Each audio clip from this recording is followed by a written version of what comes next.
Hey, what's happening everyone? Welcome back to the channel. My name is Ryan and today I wanted to talk about exterior scenes and how to film outdoors. So there are many hurdles to think through when filming outdoors. There are things like harsh sunlight, moving clouds, harsh shadows, positioning of the sun, or even losing daylight altogether, just to name a few. Now, sometimes you might have a little bit of time to work all of this out, whether in pre-production or even on set. And other times you run out of time and you just have to make it work. It could definitely be frustrating and hard to work with sometimes, so I just wanted to show you a few tricks that I use in my own films that I hope will help you along the way. So let's get into it. I wanted to create a few scenarios here in this video, starting with harsh sunlight. There are definitely lots of times where the positioning of the sun and our location work really well together. You might get a little bit of shadow from a building or a tree, but there are definitely times where your location and the positioning of the sun, they just don't agree. But good news is that there's a couple ways to combat this. Here are a few. First is to just simply find cover. Now this is in a scenario where you can actually write it within the script to have your characters, let's say on the side of a building, maybe they're having a private conversation in an alleyway, or maybe one of the characters just wants to pull the other character from a group of friends and they go under a tree or something like that. So this is one of those situations if you're on set and you notice that the position of your characters is in an open area, there's no cloud cover, and it's very harsh shadows on your subject, it may be easy enough just to scoot them over or add some cover, which we'll talk about in just a minute. However, if you have time, you might want to write it within the script to move your characters into another location. Make sure you write it within the script and give them a reason to move into another position where you can control the light a little bit better. But if that doesn't work, you could always use a diffusion panel. Now, I have one of these and here's an example of what that could look like. Diffusion panels are great. If you get a large enough one, you can keep it out of frame and control the sunlight that's going onto your subject, and it'll give you a really nice soft lighting while still giving you that daylight look. However, to add a little bit more depth to the scene, you could add what's called negative fill. Negative fill is usually just a black card or flag or darker material that you could use to create shadows on the side of your subject. What this does is create depth, and here's an example of what I mean by that. I think the coolest part about this whole thing is that it's super simple to set up. It's just two things, your diffusion panel and your negative fill, and your subject is in the middle between the two. You're creating a nice roll off on your subject, giving you a cinematic style look. It's super simple to use and very inexpensive as well. I bought my diffusion panel for about 40 bucks on Amazon. It's a 40 by 60, give or take, diffusion panel, fairly large and easy enough to pack down and put in your bag or throw in your car. But I love this setup because it's super simple and easy to use. You also want to use the harsh sun to your advantage. So if you're gonna film during the day, you're gonna get harsh light in your background. So you might want to recreate that look by adding an additional light onto your subject, just kind of almost faking that sunlight, but also controlling the sunlight and the amount of highlights that you would have on your subject. All right, so the next thing I want to show you is high noon. High noon is the worst time to film your subject because it's going to give you harsh shadows underneath all of the parts that you don't want to have harsh shadows. That's gonna be under your eyes, under the chin. This gives more of a kind of unsettling, creepy style look.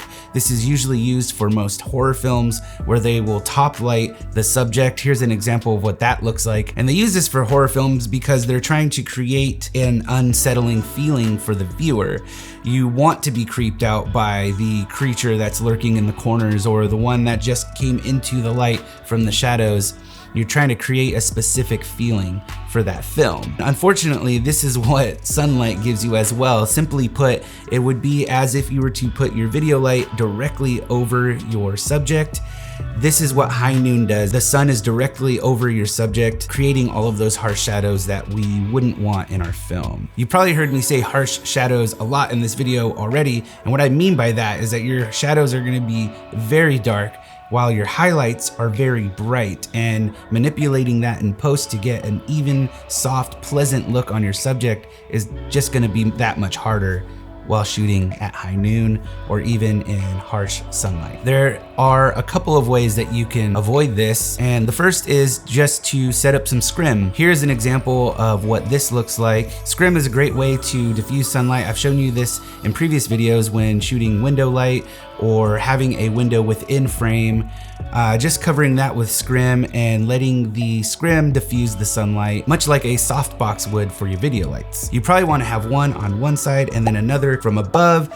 Because of the high noon effect, you're gonna want to diffuse that light coming from above as well. To really round this look out, you're gonna again want to use negative fill just to complete the look and add a nice roll off on your subject, giving you a really cinematic looking image. Another way that you can combat this, and this is only if you can plan it out ahead of time and work it out with your crew and your talent, and that is film in blue hour. I know that we're talking about high noon, but I really do consider this a solution to filming at high noon. If you could help it, try not to film at that time of day, and if you have to, use the scrim trick with the negative fill, and this should really help. And here is one more scenario that I have for you, and that is cloud cover. You may have heard this before, but cloud cover works as a natural diffusion for the sun. If you have enough cloud cover, you're gonna get a really nice soft lighting on your subject, but there could be hurdles with this as well. If you have partial cloud cover, you're gonna get moving clouds. And what this does is this creates an effect where in your frame, you'll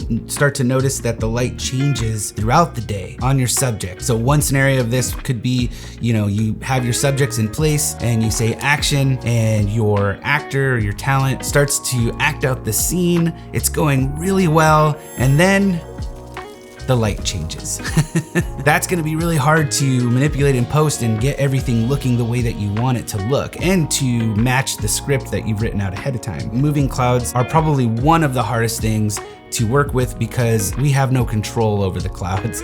They're gonna do what they're gonna do. But here are a couple of things that I would do. Going back to our first example of moving to a building, if you could help it and write it within the script or underneath some tree cover, all of this is gonna help to avoid that changing light within your scene. You will start to see the changing light in the background. However, that is gonna be less noticeable than if it's on your subject. Another way that you can combat this is to use a variable ND filter, and I actually recommend using this whenever you're filming outside. Variable just means you can change however many stops of light peeking through into your lens. You just control how dark your image is or how light your image is. I like these because I can adjust as the day goes on. If it gets brighter, I could just adjust it to darker. And if it gets darker or we're losing sunlight, I could just adjust it higher. A lot of these cameras have dual ISO now. I use the Sony FX3 and the A7 IV. Both have dual ISO, so I can go to a higher ISO rate and get a brighter image. And this too works really great with my ND filter because I can boost up the ISO while bringing my ND filter to a darker setting. And one more thing that you could do is negative fill. And again, we've talked about this in some of the other examples. This is a great way to add depth to your image. But one thing I haven't talked about yet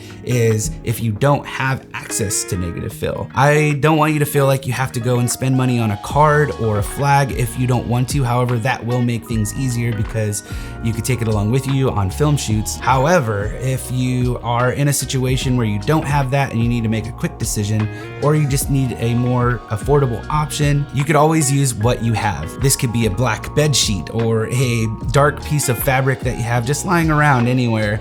And in some instances, you could just use the side of your house. If you have a cedar fence, use that. There's plenty of ways that you could write within the scene. Maybe your character is just leaning against the fence and that gives you the roll off that you're looking for. Just film on the shadow side and it's gonna look cinematic. A lot of these tips and tricks might feel a little bit overwhelming, especially with all the pieces that I've shown you. The coolest part about this whole thing is that these tips and tricks are super easy to use.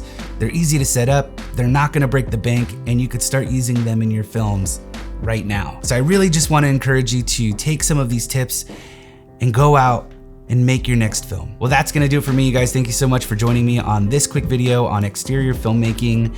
If you'd like to learn a little bit more about filmmaking, try this video here. If you like this video or you learned something, please click the like button down below. Consider subscribing if you haven't already, and we'll see you in the next one. Laters.